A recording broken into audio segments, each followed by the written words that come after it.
Welcome everyone, Farmer Cop here. This is going to be part 4 of my guide to precision farming in Farming Simulator 22. In this video, we're going to cover weeding, the see and spray technology with weeding, that is, and the environmental scoring system. So, yeah, and with that, I would recommend you're watching the other videos in order to get to here because they're kind of important as far as everything leading up. But having said that, if you're looking for something specific in this video that I mentioned we're talking about, down below in the YouTube slider bar, there should be some chapters for you to skip ahead if that's what you're looking for.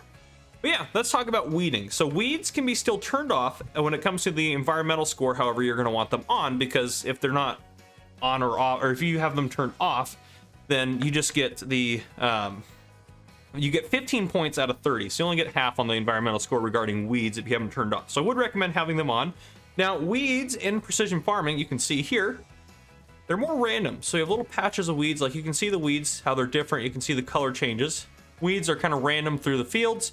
So they're not just a flat all the way across the fields. You got weeds everywhere.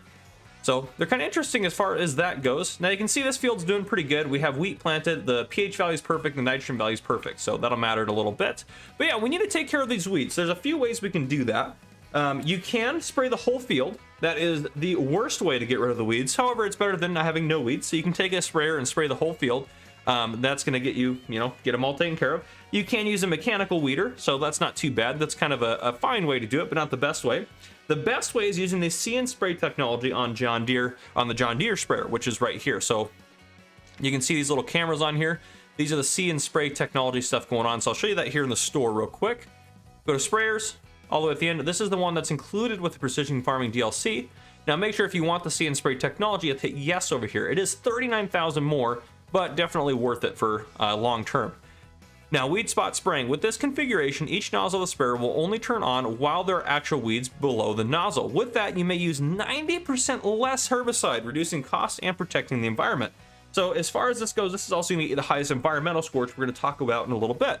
Now let's go ahead and demonstrate this thing in action here. I've got it set up. I believe I have crop destruction turned off. Let's make sure before I just wreck my crops. Yeah, it turned off. Okay, perfect. Otherwise, you would have to have narrows, all that other stuff. So everything in-game still applies to this. Now, if I'm going to go ahead and it's on automatic, so I'm going to hit E to turn it on. You're going to see it's only going to spray when it actually has weeds below it. So you can see it's killing the weeds, and it's only spraying when it needs to, which is pretty fantastic. Pretty cool. Very cool. That I love that it actually works and all the visuals work and everything like that. So this is one of the coolest things, I think. I'm going to hire a worker to finish this up. And then after we get this done, I'm going to bring you guys back in so we can take a look at the environmental score for the Farming Simulator 22 Precision Farming DLC. All right, welcome back. One last thing I want to note about the weeds. You can see our weeds are all dead now. We took care of them. Everything's good to go. Now if we hop in here, you can go to the main menu and look at weeds again. You'll see that they're all taken care of there, as opposed to you can go down where there's other fields that have weeds and whatnot on. They'll be sporadic. So these little areas that you see like that, those were green to show that there was weeds on there. You can see a couple little chunks that got missed there, but anyhow, overall looks pretty good. Now we're going to talk about the environmental score. So a chart's going to come up on your screen. You can see on this chart here are the 5 categories that will matter when it comes to the environmental score. So first off, you can get up to 15 points for soil sampling. Sorry. You can get up to 30 points for nitrogen levels, up to 15 points for the pH value. You can get up to 10 points for reduced tillage, and up to 30 points for weed control. So why does this matter? Now, I misunderstood it in my first video when I talked about kind of the introduction to the environmental score and precision farming in general. So this is not about the yield. Your yield will change based on you doing different things to make your ground better, such as you taking care of the nitrogen levels, the pH levels, and the weed control. The tillage and the soil sampling is not really going to affect your yield. You just need to have those things done in order to get a yield off the field. What I mean by that is there's a 100-point system here, and this 100 points, if you get a max 100 points, it doesn't affect your yield, but it does affect your price. If you get up to 100 points, you can get up to a 15% price increase, and if you get 0 points, it's a negative 15% price deficit. 50 points is neutral, so 0% one way or the other. So it's very important as far as getting more money from your crops. Now, the other thing as far as this goes, if we take a look now, if we go back to the game here, we're on precision farming now here. On the soil types, you'll see our environmental score for each field. Now, what it does is this one over here is kind of an average. So what I mean by that is if I go up here and I purchase this field here, if I just go ahead and buy that field, we go back to precision farming, this one has a 50 on it. So now my environmental score dropped to 63. It averages all your fields.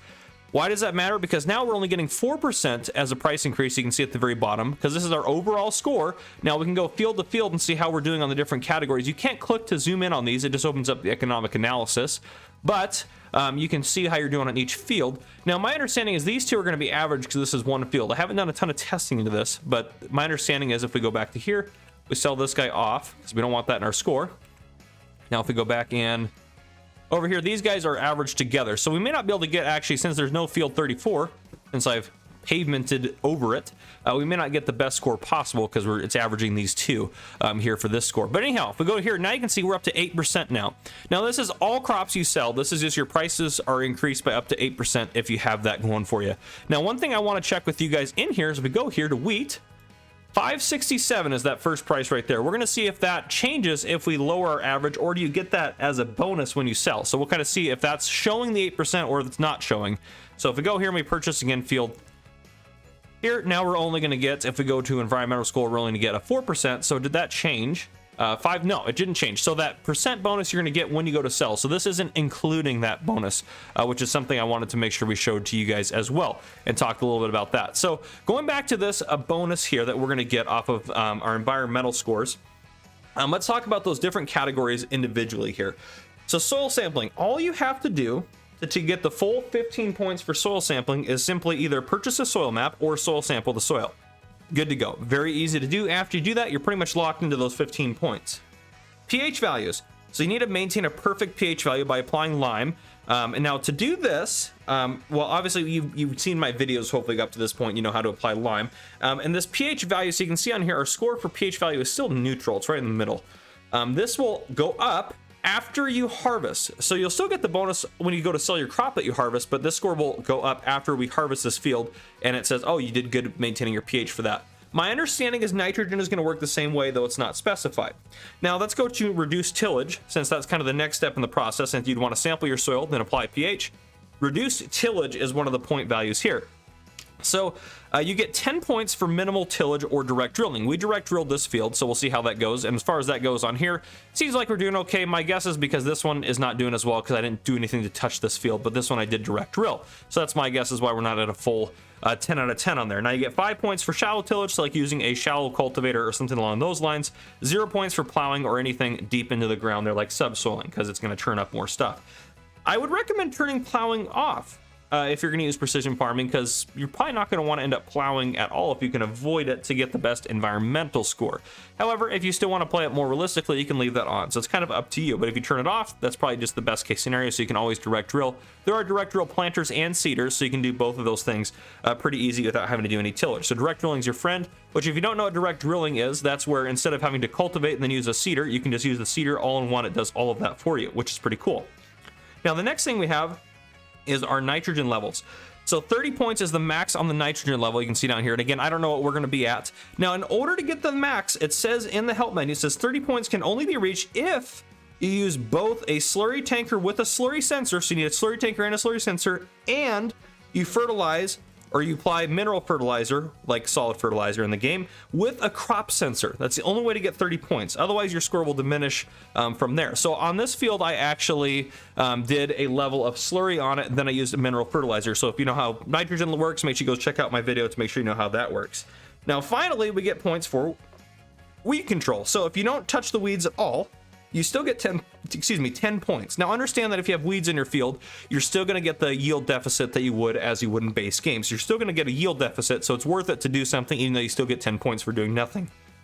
Now, you get 15 points if you spray the whole field. So that works. You get a little bit more points if you spray the whole field, but you're going to be saving more money if you don't do it that way. Then you get 20 points for mechanical weeding, that's using a mechanical weeder to weed the field, and 30 points for spot spraying like what we did with the John Deere. So 30 points is max, and you can see that's actually reflected on here now. It says weed control, 30 points. Right now we're at max out of max, and we soil sampled. So those ones are both maxed out for us. So it'll be interesting to see how everything else plays into it. Now, if you want to know how the economic analysis screen works and the yield map, because if we go over here, soil types, pH, nitrogen, we talked about those. Yield, we don't have it yet because we haven't harvested. We'll talk about this in a future video as well. So that's kind of the last things we have to talk about. We're going to talk about the harvesting as far as precision farming goes, yield maps, and the economic analysis. That'll be in the next video. But for now, that's what I got for you guys as far as environmental scores and weeding goes. If you guys enjoyed this video, please drop a like down below. If you haven't already, hit that subscribe button up on the screen to join the Farmer Cop channel, and turn on your notification bell so you don't miss any future videos I may post. This has been Farmer Cop. Thank you guys for coming and for watching.